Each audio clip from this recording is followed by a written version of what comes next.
which side are you on kwanza? Nyinyi niulize.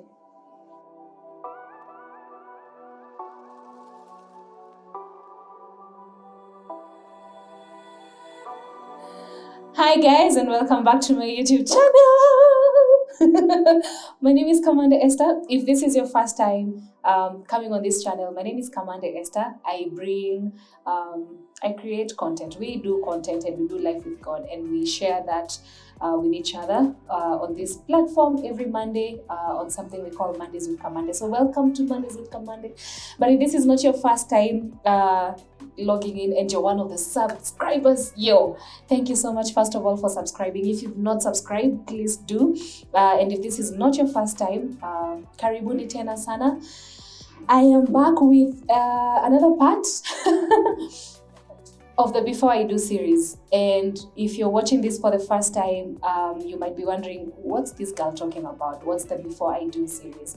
The Before I Do series is a journey that we've actually been taking this year, for the better part of this year, on this channel, together with God. And it's just Him trying to show us things or ways in how we can prepare and remain ready and just interact with each other and just love on each other and build relationships founded on principles that He has taught us and given to us freely in His Word.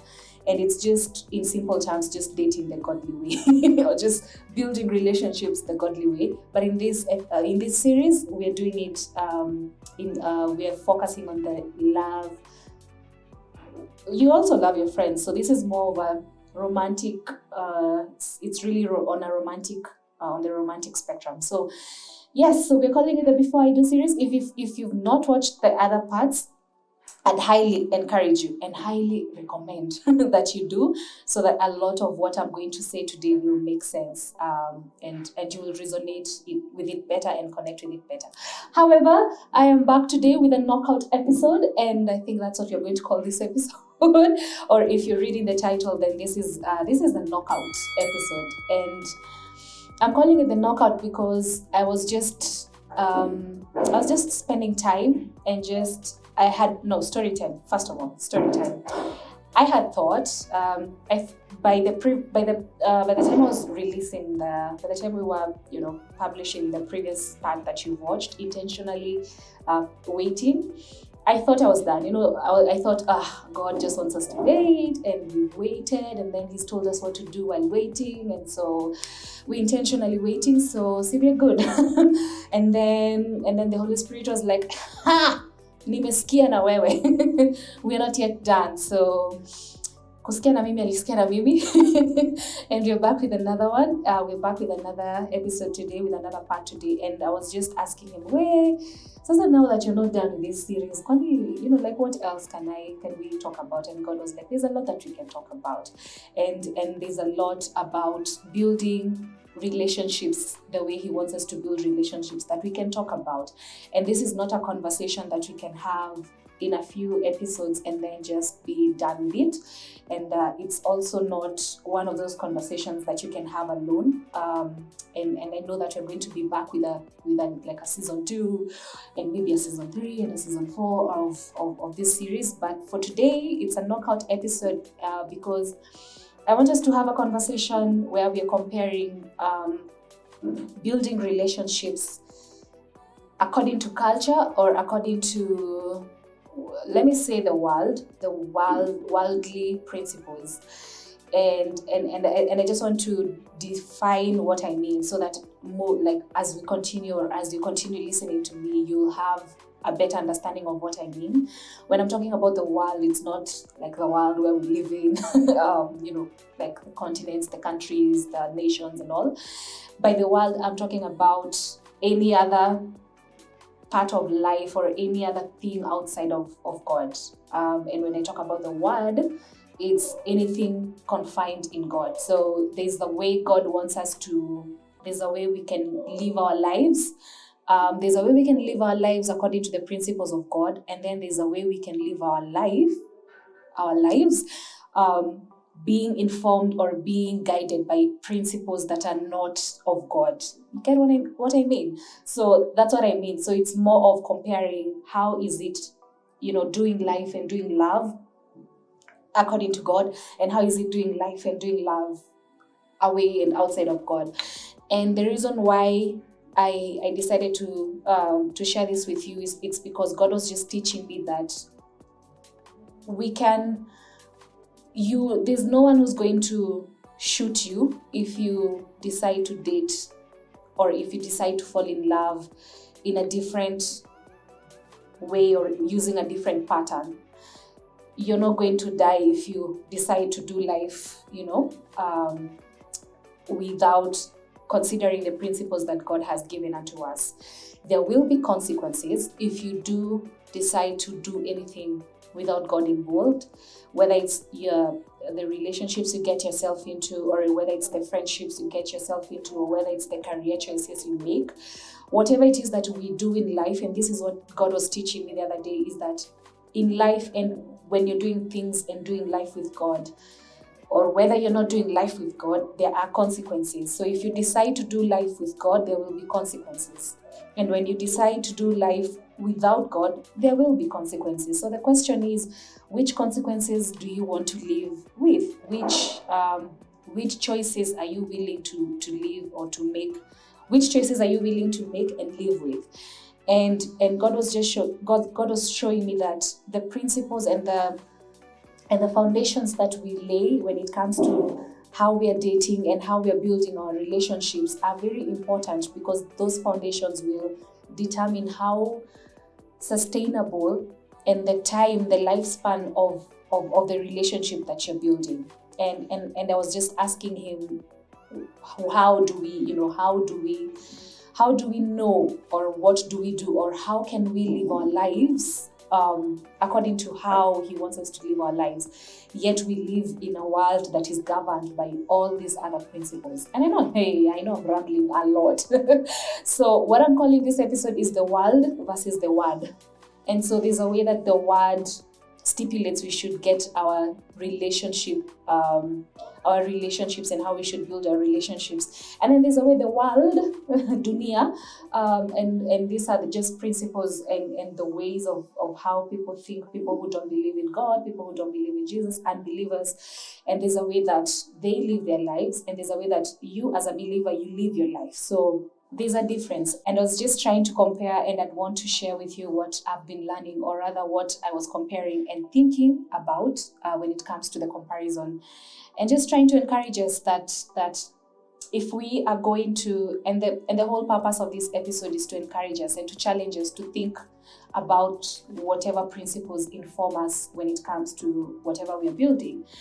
And honestly, if you cannot say you want to have a godly marriage, or you cannot say you want to have a godly relationship, yet you're not building using godly principles. That's just lying to yourself, like you're lying to yourself. You cannot plant a mango seed and then expect to harvest apples, and you cannot plant apples and then expect to harvest oranges. It doesn't work like that. That math doesn't math like that. The same thing applies to matters to do even with our lives and the principles of God. You cannot apply these principles the world is giving you and expect to produce a godly marriage. It will not work, and it's not going to work. Let's just call a spade a spade. And I was just looking through how the world expects us to build our relationships, and how God expects us to build our relationship. And I just wanted to just lay it bare and lay it on the table for all of us. And then the question is, which one are you going to choose? How are you going to, which side are you going to go to? In this knockout episode, who's gonna win? Which team are you on? Which camp are you on? And I hope that you can pick God's camp. The world expects us to, or according to the world, when it comes to building relationships, dating in the world is more or less just for fun. You've met, boy meets girl, you fall in love, and you like each other. It's the talking stage. And then you realize, it's not that fun, and then you see someone else, and and then you do that again. So, you just, there's no specific target, there's no specific aim as to, how you're dating and how you're picking your partners. But with God, the Bible clearly says, do not awaken love until it's time, and also do not portray a love commitment or a love relationship to someone if that's not the case, or if that's not what you intend to do. I think it's in 1 Thessalonians. I'll leave the scriptures down below.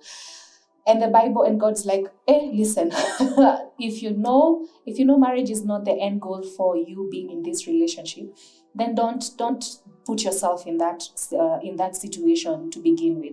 If marriage is not the end goal for you, for the two of you, then don't even allow yourself to get into that. Because the thing is, you get into all these exclusive situations with people, and you have your emotions invested, you have your everything about you is invested in this person, and then if it's not going to work out, then now you have to undo all of that, and then now you meet someone else, and then it's a very tedious cycle, if you ask me. But when you think about how God wants it to be, you're looking at, okay, then I'm going to wait until I can confirm and until I'm ready to build towards marriage. And when you think of it like that, then the people you meet and the person that you begin to entertain is someone that you're sure is someone that you'd want to spend the rest of your life with. And so even when you're getting into a relationship with them, you're getting into it with a mindset that, by the way, I want this to work, and I want us to build towards marriage and get to know each other and build this relationship towards marriage. And you get to save yourself on a lot. And that's just one of the first, like one of the things I was noticing is completely different. Something else I was noticing that is completely different in terms of the two patterns is when like the way in the world, the way we see people dating, or how we used to date when we were out there in the world before we got born again and Jesus Christ just stole our hearts. It was all about you. It was all about the desires that you have as a person. It was all about, I have this list that I want this person to meet. And if this person doesn't meet the desires that I have, if they do not meet my list, if they're not my spec, if they're not my spec, then it's okay. I'm moving on to the next person until I can find, that specific thing. But when it comes to God, it's more than that. It's more than what you desire. It's more of you becoming the right person for that, for marriage. In the world, you're told you have to find the right person, and you have to find the right situation and find the right person and just settle with them. It's about, what can they bring to the table for you? But with God, it's more of, who are you? What value have you found in yourself that you can add into this other person and into the relationship? With God, it's more of, are you ready? Are you ready to serve in this relationship? Are you ready to serve your husband? Are you ready to serve your wife? Because when you look at how the Bible portrays marriage to be, the marriage is likened to the relationship Jesus has with the church. And we saw Jesus serving being a servant, being obedient even unto death. We saw Jesus washing the feet of the disciples. We saw Jesus serving us in his role. The fact that he came and the fact that he laid down his life was the highest form of just giving and dying to self. And in the world, there's nothing like dying to self.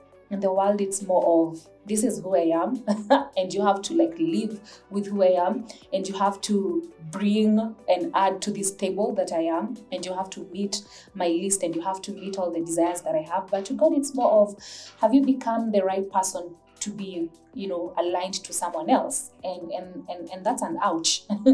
Because when you look at who you are and then you look at what you're trying to get into, you're like, hey, but I'm not yet the right person for this, for marriage. So let me just do a bit of self-work kidogo. And that's just something that really blew my mind. In the world, you're told, you need to test kidogo and onja kidogo and just, let's try and see. Let's try this relationship thing. Let's just pretend we are married. Let's just pretend this is a marriage. And then if it works out, we can make it official. God's like, commitment has to come first, and then the intimacy comes later. You cannot, with God, you cannot be a wife on girlfriend tender. You've been given, the tender you've been given is to supply girlfriend benefits or to provide friendship benefits, and then you're already giving out. Now that I say that, now that I'm saying friendship benefits, it sounds really scandalous, but you know what I mean. What I mean is, you cannot be in the world. You're told, we see in the world where people are in a relationship, but when you look at it, it already looks like a marriage. And then if something doesn't work out, it's more like, we're not a good fit, so let's just move on to someone else. With God, it's you're getting into this for life. You're getting into this, and there's no getting out until death do you part. And so you have to be really careful about how you're building that commitment towards this person. And with God, any other form of intimacy comes after you've committed to, you've established a commitment with someone. With the world, it's intimacy first and then commitment later. But with God, it's and I know this is a very unpopular thing to say, but with God, it's commitment first, and you make a commitment to God, and then you make a commitment to each other, and then now the intimacy follows. But that's something hatutaki kuambiwa, and that's something that has really been watered down. But let me tell you, walking in sexual purity, walking in and just preserving that form of intimacy, whether it's physical or emotional, or it's whichever, this emotional, physical, mental intimacy, financial intimacy. That's just a thing I've coined, honestly. I don't think there's anything called, but there must be financial intimacy in this, financial infidelity. Anyway, my point is, for you to enjoy any form of intimacy with someone, with God, he says, I need you to first commit to each other first. And for you to get to that place where you've committed to each other, then it means you've really taken the time to get to know each other. You've taken the time to have those conversations with yourself that, you know what, I think I'm ready to take whatever it is I'm building with this person to the next level. And so I think it's time for me to just, cross over with this person. And so you decide and you make that decision that I'm ready. And so you make a commitment with each other, and you commit to each other before your family, your friends, and before God, and you create a covenant. With God, it's covenant, and that's another difference. With God, it's a covenant. You're entering into a covenant. In the world, it's just contractual. Let's just see where this is going. I'm in it for the ride. But with God, it's a covenant, and God takes covenants really seriously. When you look at the covenant He made with us through His Son Jesus Christ, then you begin to see how important covenants are. And with God, if it's a covenant, then it involves a lot of sacrifice. And what the world does is, the world encourages compromise, but with God, it's sacrifice. The world will encourage you to just compromise on your values, compromise on your non-negotiables, compromise on your desires, on your goals. But with God, it's more like, you're sacrificing a part of you to be with this other person. You're sacrificing all of you, you're submitting to this person. You're laying your life down for this person, because it's a covenant. Covenant comes with sacrifice. You have to give something. With the world, it's taking. It's all about taking. There's no giving. But with God, it's, you're getting into a covenant with this person. And just like the way he's the perfect example of what covenant means. He made covenants with people in the Bible, and in each and every covenant, there was a sacrifice. And so laying your life down for someone else, it really is a huge deal. And that's why God wants us to do it right, because you cannot lay your life down for someone who's not worth it. The world will encourage you to compromise on your values. It will tell you, you know what, see, easy red flags. These red flags don't really look like red flags. I think they look like maroon, like they look like burgundy, karibu zikae purple, So it's never that serious. I mean, you see, now you're a born again Christian. See, you can just meet and just take one for the road, etc. As in, it makes you, with the world, you're in, like, there's no boundary in terms of values and what you can compromise on. But with God, God's like, I actually don't want you to be yoked with someone who's an unbeliever. I don't want you with someone who doesn't share the same values as you. I don't want you with someone who doesn't believe in me the way you believe in me. And one of the things and one of the reasons why I see a lot of people struggling in relationships is because your values are mismatched. You're unequally aligned. And when you're unequally aligned, so many issues just come out of that misalignment, and now you have a lot to fight. You're always fighting, you're always struggling and having a lot of issues, and that's just because you're not aligned. And God says, no, I need you to be equally aligned and equally yoked with someone else. There's a huge blessing that comes when you're equally yoked with, when you're equally yoked with someone, or when you're aligned in terms of your values and your belief system. But when you're not, it becomes completely different. When you're in a relationship with someone who fears God, and you fear God as well, there are certain things you won't have to struggle about. I have friends who are equally yoked, and I see how their relationships thrive. And they may have issues, kawaida issues of relationships, but there are certain things I don't see them struggling with that I see people who are unequally yoked struggling with. And that's one of the advantages of building a relationship with the foundation that God has given us in His Word. And so there's so many other differences, and I'd love to hear from you, but these were the ones that really stood out for me. The differences in terms of the value system and the belief system between how the world expects us to build relationships and how God expects us to build relationships. The place of the fear of God when it comes to how you're building your relationships. The place of honor as well. If you can honor God, and if you can honor the relationship that you have with God, you're going to honor the relationship that you get yourself into. The very final comparison I had was when it comes to the world. In the world, we see people dating, and we come to find out people are dating later. The world says, let's just keep it to ourselves. The devil really thrives in seclusion, isolation, and secrecy. When you're dating in secret, when you're hiding from people, you're not reaching out to other people for accountability and all that, a lot can happen when it comes to building a relationship. And that's how the world encourages people to build relationships. Just do it in secret. Nobody has to know. Nobody needs to know. So it's just your thing. But with God, God's like, you need accountability. You need to surround yourself with a community of people that you're accountable to. You need to surround yourself with and submit under an authority that can really speak into your life when it comes to even matters relationship.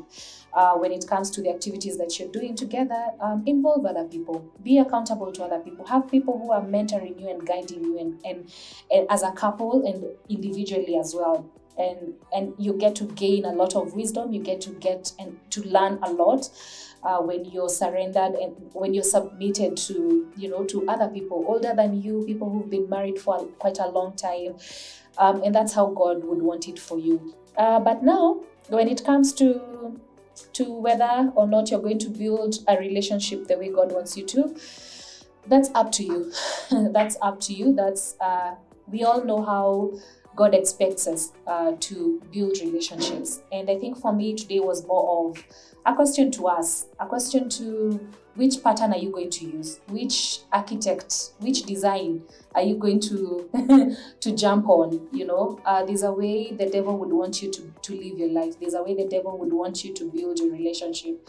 And there's a way that God would want you to build your relationship. Like we've discussed in the previous parts of this series, there's always a purpose behind everything that God does. The same thing with the devil. There's always a purpose for everything that he does.